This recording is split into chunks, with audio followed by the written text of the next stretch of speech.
അസ്സലാമു അലൈക്കും വറഹ്മത്തുള്ളാഹി വബറകാതുഹു.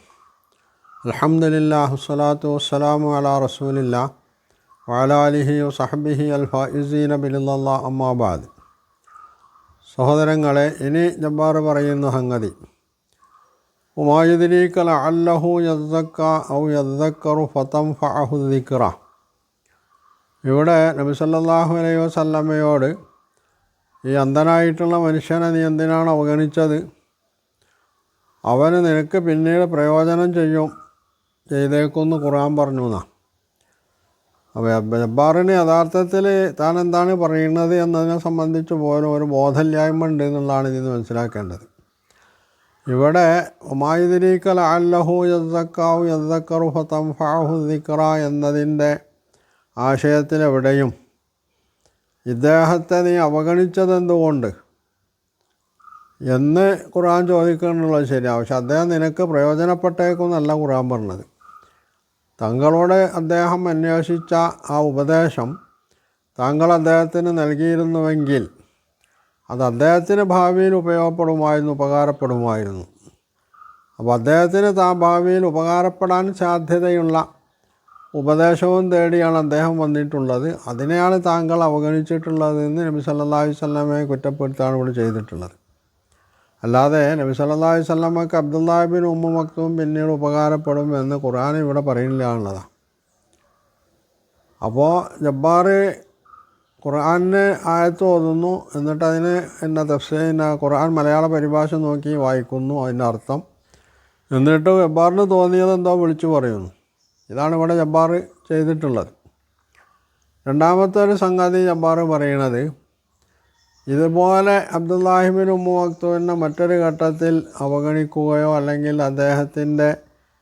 അദ്ദേഹം തിരുത്താൻ പറഞ്ഞിട്ട് ഖുർആൻ തിരുത്തുകയോ ചെയ്ത സംഭവം ഉണ്ടായിട്ടുണ്ട്. താൻ ഇതുവരെ പറഞ്ഞത് എവിടെയോ താൻ പരാമർശിച്ചിട്ടുണ്ട് എന്നാണ് ജബ്ബാർ പറയുന്നത്.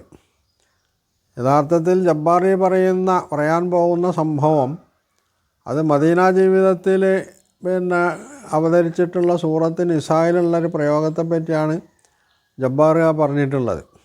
ആ ആയത്ത് ജബ്ബാർ ഓതിയിട്ടുള്ള ആയത്ത് സൂറത്ത് നിസായിലുള്ളതാണ്.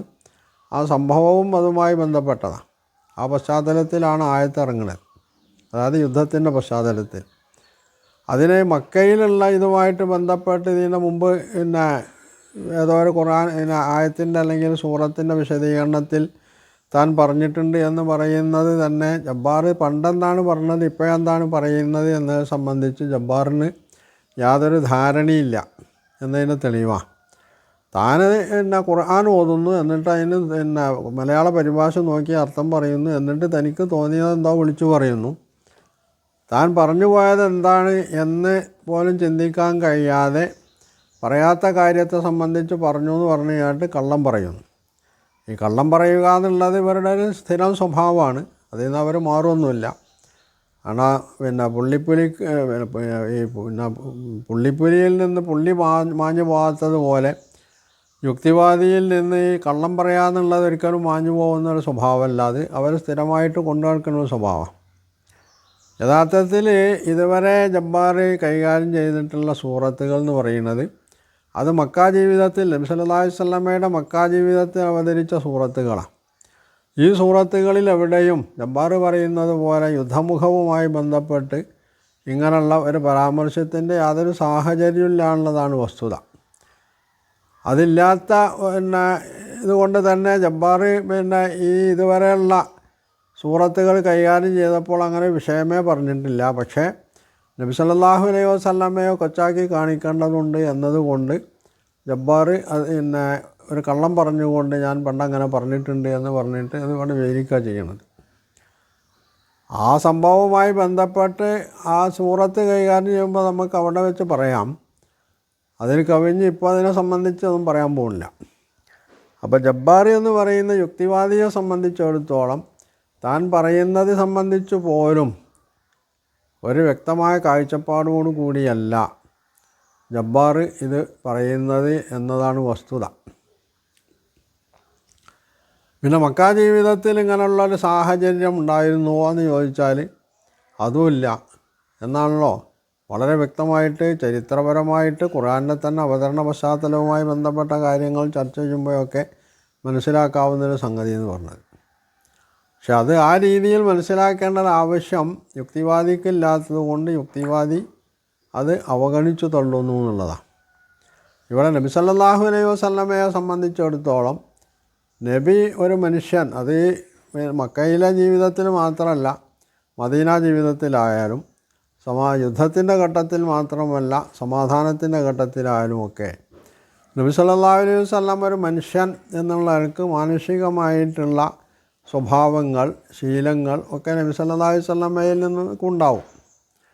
അവിടെ എപ്പോഴെങ്കിലും നബി സല്ലല്ലാഹു അലൈഹി വസല്ലം അത്തരത്തിലുള്ള സമീപനം കൈക്കൊണ്ടിട്ടുണ്ടെങ്കിൽ അത് മാനുഷികമായി സംഭവിക്കാവുന്നതും ഇസ്ലാമിക പ്രബോധന പ്രവർത്തന രംഗത്ത് ദ്രോഹം ചെയ്യാത്ത അല്ലെങ്കിൽ നഷ്ടം സംഭവിക്കാൻ സാധ്യതയില്ലാത്തൊരു സംഗതിയാണ് എന്നാണെങ്കിൽ അത് തിരുത്തേണ്ട കാര്യമൊന്നുമില്ല.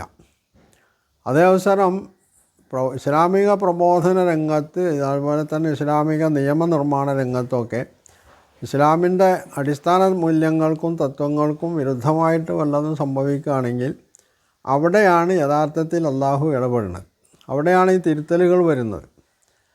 അതാണ് ഇവിടെ സൂറത്ത് അബസയിൽ ഇതുവരെ ജബ്ബാർ കൈകാര്യം ചെയ്തിട്ടുള്ള ഈ അബസ തവല്ല എന്നത് മുതൽക്ക് ഉള്ള ഈ ആയത്തുകളിലൊക്കെ പറഞ്ഞു പോന്നിട്ടുള്ളത്. പിന്നെ പറയുന്നത് കല്ലാ ഇന്നഹു തദിക്കിറ മൻ ഷാ ദക്കറ എന്നുള്ള അടുത്ത ആയത്തുമായിട്ട് ബന്ധപ്പെട്ടിട്ടുള്ളതാണ്. യഥാർത്ഥത്തിൽ വിശുദ്ധ ഖുർആൻ ആവർത്തിച്ച് പറയുന്ന ഒരു സംഗതിയാണിത്. ഇവിടെ പ്രമാണിമാരുമായിട്ട് അവരെ പ്രീണിപ്പിച്ചുകൊണ്ട് ഇസ്ലാമിലേക്ക് കൊണ്ടുവരേണ്ടതുണ്ടോ, അതോ ഒരു പ്രബോധകൻ എന്നുള്ള നിലക്ക് ജനങ്ങളുടെ മുമ്പിൽ ഈ ദൗത്യം നിർവഹിക്കുകയും എന്നിട്ട് അവർ ബോധ്യമുള്ളവർ ഇത് അംഗീകരിക്കുകയും ചെയ്താൽ മതിയോ? ഇതാണ് യഥാർത്ഥത്തിൽ കല്ലാ ഇന്നഹു തദിക്കിറ മൻ ഷാ ദക്കറ എന്ന് ഖുർആൻ ആവർത്തിച്ചത് ഈ സൂറത്തിൽ മാത്രമല്ല പല സൂറത്തുകളിലും ആ സംഗതി പറഞ്ഞിട്ടുണ്ട്. വിശേഷിച്ചും മക്ക ജീവിതത്തിൽ അവതരിച്ചിട്ടുള്ള സൂറകളിൽ നമ്മൾക്ക് ഇത് ആവർത്തിച്ച് കാണാൻ കഴിയും. അപ്പോൾ ഇത് എന്തുകൊണ്ടാണ് പറയേണ്ടി വരുന്നത്? അള്ളാഹുവിനെ സംബന്ധിച്ചിടത്തോളം ഒരു മനുഷ്യനെ ദുർമാർഗത്തിലേക്ക് തള്ളിവിടുക, അതുപോലെ തന്നെ ഒരാളെ സന്മാർഗത്തിലേക്ക് നിർബന്ധിച്ച് പിടിച്ചു കൊണ്ടുവരിക, ഇത് രണ്ടും അള്ളാഹുവിൻ്റെ രീതിയിൽപ്പെട്ടതല്ല എന്നുള്ള. അപ്പോൾ അത് അള്ളാഹുവിൻ്റെ രീതിയല്ലാത്തത് കൊണ്ട് അത് പ്രവാചകൻ്റെ രീതിയിലും പെടേണ്ടതില്ല, പ്രബോധകരുടെ രീതിയിലും പെടേണ്ടതില്ല. ഇവിടെ മനുഷ്യനെ സംബന്ധിച്ചിടത്തോളം അവന് അള്ളാഹു കാര്യങ്ങൾ വിവേചിച്ചറിയാനും അതനുസരിച്ച് ശരിയും തെറ്റും മനസ്സിലാക്കിയിട്ട് ശരി തിരഞ്ഞെടുക്കാൻ അല്ലെങ്കിൽ തെറ്റ് തിരഞ്ഞെടുക്കാനൊക്കെയുള്ള സ്വാതന്ത്ര്യം നൽകിയിട്ടുണ്ട്. ഈ സ്വാതന്ത്ര്യത്തിന് അവരെ വിടുകയും എന്നിട്ട് അവരുടെ മുമ്പിൽ സംഗതികൾ വിശദീകരിച്ചു കൊടുക്കുകയും ചെയ്യുക, അതിൽ കവിഞ്ഞ് അവരെ പ്രീണിപ്പിക്കേണ്ടതില്ല എന്നതാണ്. വിശേഷിച്ചും പ്രബോധനത്തിൻ്റെ ആദ്യഘട്ടത്തിൽ ചിലപ്പോൾ ഒരു വ്യവസ്ഥ നിലനിർത്താൻ വേണ്ടി ചിലപ്പോൾ അങ്ങനെയൊക്കെ ചെയ്യേണ്ടി വരാം. അത് ആ സന്ദർഭത്തിൽ നമ്മൾക്ക് പറയാവുന്നതാണ്.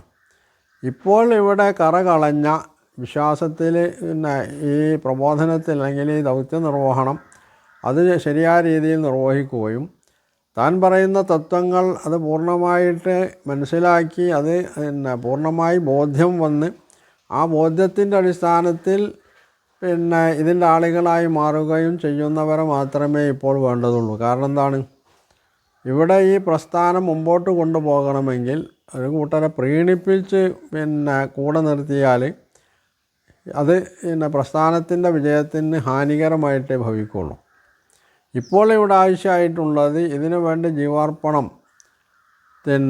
ജീവാർപ്പണത്തിന് അല്ലെങ്കിൽ എല്ലാ വിധത്തിലുള്ള ത്യാഗത്തിനും സന്നദ്ധരായിട്ടുള്ള ഒരു സംഘമാണ്. ആ സംഘത്തെ വളർത്തിയെടുക്കുമ്പോൾ അവിടെ പ്രീണനം പറ്റില്ല എന്നുള്ളതാണ്. അവിടെ വസ്തുതകളെ അല്ലെങ്കിൽ യാഥാർത്ഥ്യങ്ങളെ യാഥാർത്ഥ്യമായി അംഗീകരിച്ച് ആ യാഥാർത്ഥ്യങ്ങളെ നേർക്കുനേരെ നേരിടാൻ സന്നദ്ധരായി ചങ്കൂറ്റത്തോടു കൂടി ദൃഢബോധ്യത്തോടു കൂടി മുമ്പോട്ട് വരുന്ന ആളുകളെ മാത്രമേ ഇപ്പോൾ അവിടെ ആവശ്യമുള്ളൂ. അതുകൊണ്ടാണ് മക്ക ജീവിതത്തിൽ ആവർത്തിച്ച് ഈ സംഗതി പറയുന്നത്. ഇന്നഹു തദിക്കിറ അല്ലെങ്കിൽ ഇന്നഹാ തദിക്കിറ ഒമൻ ഷാ ദക്കറ. ഇത് അള്ളാഹുവിൻ്റെ ഭാഗത്തു നിന്നുള്ള ഓർമ്മപ്പെടുത്തലാണ്, ഉത്ബോധനമാണ്. അത് ബോധ്യമുള്ളവരെ സ്വീകരിച്ചാൽ മതി, മറ്റവർ ഇതിന് വരേണ്ടതില്ല എന്ന് പറഞ്ഞിട്ട് അവരെ മാറ്റി നിർത്തുകയും അവരെ പിന്നാലെ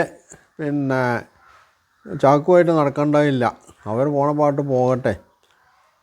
ഇത് ബോധ്യം വന്നിട്ടുള്ള അംഗീകരിക്കാൻ സന്നദ്ധരായിട്ടുള്ള ആളുകൾ, അവർ പാവങ്ങളാണെങ്കിൽ പാവങ്ങൾ, നാട്ടിലെ പ്രമുഖന്മാരും പ്രധാനികളുമാണെങ്കിൽ പ്രധാനികൾ, ആ രീതിയിൽ നമ്മൾക്ക് ആരെയും സ്വീകരിക്കാം. ഇസ്ലാമിൽ അവർക്ക് അംഗത്വം കൊടുക്കാം. അല്ലാത്ത ആളുകൾക്ക് അംഗത്വം കൊടുക്കേണ്ടതില്ല, ഇപ്പോൾ തൽക്കാലം അങ്ങ് വേണ്ടയില്ല എന്ന് തന്നെയാണ് വിശുദ്ധ ഖുർആനിലൂടെ പറയുന്നത്. ഇത് ഇസ്ലാമിൻ്റെ കാര്യത്തിൽ മാത്രമല്ല, ലോകത്ത് ഉത്ഭൂതമായിട്ടുള്ള മനുഷ്യരാൽ പ്രചരിപ്പിക്കപ്പെട്ടിട്ടുള്ള ആശയങ്ങളുടെ പോലും അവസ്ഥ അതാണ്. ലോകത്ത് ഇന്നും നിലനിൽക്കുന്നതോ അല്ലെങ്കിൽ ഒരു ഘട്ടത്തിൽ നിലനിന്നു എന്ന് തെറ്റിദ്ധരിച്ചിട്ടുള്ളതോ യഥാർത്ഥത്തിൽ നിന്ന് നിലനിന്നിട്ട് പിന്നീട് നശിച്ചു പോയിട്ടുള്ളതോ ആയ ഏത് പ്രസ്ഥാനത്തെ എടുത്തു നോക്കിയാലും അതിൻ്റെ ആദ്യ പ്രവർത്തകരെ സംബന്ധിച്ചിടത്തോളം ഏത് പ്രസ്ഥാനവും അവരഭിമാനപൂർവ്വം പറയുന്നൊരു സംഗതി ഇതിൻ്റെ ആദ്യകാല പ്രവർത്തകന്മാരുടെ ആത്മാർത്ഥതയെയും അതിനോടുള്ള അവരുടെ പ്രതിബദ്ധതയെയും അവരുടെ ത്യാഗമനസ്ഥിതിയെയുമാണ്. പിന്നീട് വരുന്ന തലമുറ അത് ആദ്യത്തെ ആളുകൾ വഴിയൊരുക്കി എല്ലാം നേടിക്കൊടുത്തതിന് ശേഷം അതിൻ്റെ വക്താക്കളും പ്രയോക്താക്കളും ഒക്കെ ആയിട്ട് വരുന്ന ആളുകൾ പലപ്പോഴും അതിന് അലംഭാവം കാണിക്കുകയും അവർ അതിനെ ചിലപ്പോൾ വഴി തിരിച്ചുവിടുകയൊക്കെ ചെയ്തേക്കാം. പക്ഷെ ഏതൊരു പ്രസ്ഥാനത്തെ സംബന്ധിച്ചിടത്തോളം അതിൻ്റെ ആദ്യ വക്താക്കൾ, അതിൻ്റെ ആദ്യ പ്രവർത്തകരെ സംബന്ധിച്ചിടത്തോളം അവർ ആ പ്രസ്ഥാനത്തിൽ പൂർണ്ണമായിട്ട് ബോധ്യം വന്നത് അംഗീകരിക്കുമ്പോൾ മാത്രമേ അത് വിജയിപ്പിച്ചെടുക്കാൻ കഴിയുള്ളൂ. ഇത് ഇസ്ലാമിൻ്റെ കാര്യത്തിലും അങ്ങനെ തന്നെയാണ്.